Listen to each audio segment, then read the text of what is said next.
Shalom, para sahabat insani yang dikasihi Tuhan. Selamat berjumpa lagi dalam channel yang kita cintai ini.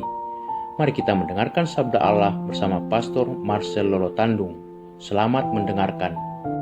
Shalom, saudara-saudariku yang dikasihi Tuhan. Selamat berjumpa lagi dalam insani. Inspirasi sabda Allah hari ini, Kamis 11 Juni 2020. Bersama saya, Pastor Marcel Lolotandung. Mari kita berdoa. Dalam nama Bapa dan Putera dan Roh Kudus. Amin. Tuhan Yesus, kami bersyukur karena Engkau memberikan kesempatan kepada kami untuk mendengarkan sabda-Mu dan merenungkannya. Utuslah Roh Kudus-Mu supaya membimbing kami. Amin. Kita dengarkan sabda Allah dari Injil Matius bab 10 ayat 7 sampai 13. Pergilah dan beritakanlah kerajaan surga sudah dekat. Sembuhkanlah orang sakit, bangkitkanlah orang mati, tahirkanlah orang kusta, usirlah setan-setan. Kamu telah memperolehnya dengan cuma-cuma, karena itu berikanlah pula dengan cuma-cuma. Janganlah kamu membawa emas atau perak atau tembaga dalam ikat pinggangmu. Janganlah kau membawa bekal dalam perjalanan, janganlah kau membawa baju dua helai, kasut atau tongkat, sebab seorang pekerja patut mendapatkan upahnya. Apabila kamu masuk kota atau desa, carilah di situ seorang yang layak dan tinggallah padanya sampai kamu berangkat. Apabila kamu masuk rumah orang, berilah salam kepada mereka. Jikalau mereka layak menerima salammu, maka salammu itu turun ke atasnya. Jikalau tidak, salammu itu kembali kepadamu. Demikianlah Injil Tuhan. Terpujilah Kristus. Saudara-saudariku, hari ini gereja merayakan pesta Santo Barnabas Rasul. Dalam bacaan yang pertama, Kisah Rasul bab 11 ayat 24 dikatakan, Barnabas adalah orang baik, penuh dengan Roh Kudus dan iman. Sejumlah besar orang dibawa kepada Tuhan. Jadi Barnabas ini sungguh menghayati panggilannya, karena dia orang yang baik, penuh dengan Roh Kudus, hidup dalam Roh, penuh dengan kerendahan hati. Bahkan dia penuh dengan iman, dan banyak orang ditolong untuk semakin beriman kepada Yesus. Berarti Barnabas seorang yang sungguh menghayati panggilannya sebagai rasul. Barnabas sebenarnya mempunyai nama asli Yusuf. Ia hanya digelar Barnabas, maksudnya artinya adalah putra penghiburan atau anak penghiburan. Karena dia banyak melayani dan banyak memberikan penghiburan kepada jemaat-jemaat perdana. Nah, saudara-saudari, dalam bacaan Injil, Yesus mengamanatkan kepada kita supaya melaksanakan perintahnya. Perintahnya ada 3, sesuai dengan martabatnya sebagai raja, sebagai nabi, dan sebagai imam. Yang pertama sebagai raja, dia mengatakan, sembuhkanlah orang sakit. Seorang raja harus dapat melayani dan mempersatukan umatnya. Orang yang sakit dimaksudkan di sini bukan hanya sakit fisik, tapi terutama sakit-sakit rohani.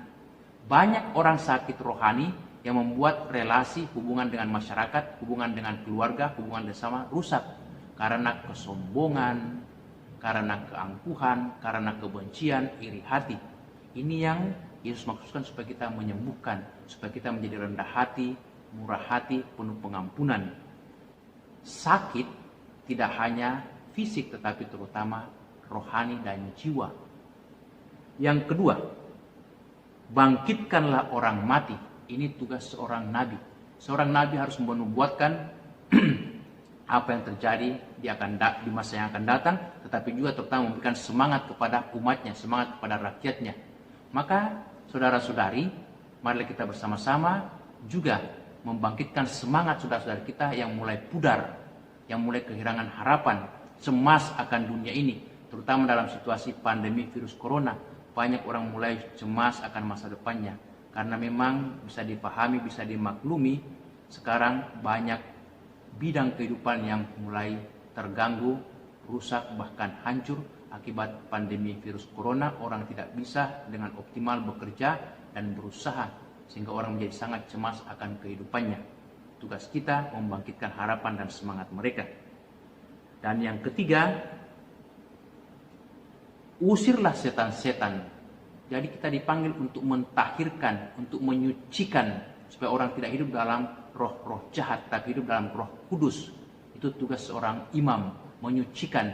Kita dipanggil juga untuk menyucikan sesama dengan saling mendoakan dan saling menguatkan, saling menasihati, supaya kita hidup dalam Roh Kudus, hidup penuh dengan persaudaraan. Nah, saudara-saudari, pelayanan kita sebagai murid Yesus itu adalah supaya kita dapat memuliakan Tuhan sebagai guru kita. Yesus mengatakan, kalau kita pergi melayani, jangan mengandalkan siapa-siapa atau mengandalkan apa-apa. Hanya Yesus saja yang kita mesti andalkan. Pada ayat yang ke-9 dikatakan, kalau kamu pergi, janganlah kamu membawa emas, perak, atau tembaga dalam ikat pinggang. Jadi kita tidak perlu mengandalkan apa-apa, mengandalkan harta, kekuatan kita, tapi hanya Tuhan yang perlu kita andalkan, supaya kita jangan gagal, supaya jangan kita putus asa atau menjadi sombong dalam hidup. Dan Yesus juga mengingatkan kepada kita pada ayat yang ke-10, janganlah kamu membawa bekal dalam perjalanan. Jadi jangan kita terlalu diganggu atau disibukkan oleh macam-macam bekal, tapi kita mengandalkan Tuhan dan fokus pada pelayanan kita, supaya kita sungguh-sungguh bisa melayani dengan baik, bukan terganggu oleh macam-macam hal yang tidak perlu. Nah, saudara-saudari, maukah kita mengambil bagian dalam pelayanan, bahkan mencontoh teladan Rasul Barnabas, seorang yang ramah, rendah hati, penuh iman, baik, dan penuh dengan Roh Kudus. Semoga dengan demikian. Amin. Kita berdoa, Tuhan Yesus, kami bersyukur atas panggilan-Mu kepada kami menjadi murid-murid-Mu. Semoga kami boleh setia dan dengan rendah hati mengikuti Engkau. Amin. Semoga saudaraku sekalian diberkati Allah yang Maha Kuasa, dalam nama Bapa, Putra, dan Roh Kudus. Amin. Terima kasih buat sahabat-sahabatku yang dengan setia mendengarkan renungan rohani dari channel Insani, Inspirasi Sabda Allah hari ini. Semoga saudara-saudariku selalu diberkati oleh Allah dalam keluarga, aktivitas, dan semua pelayanan kita. Amin.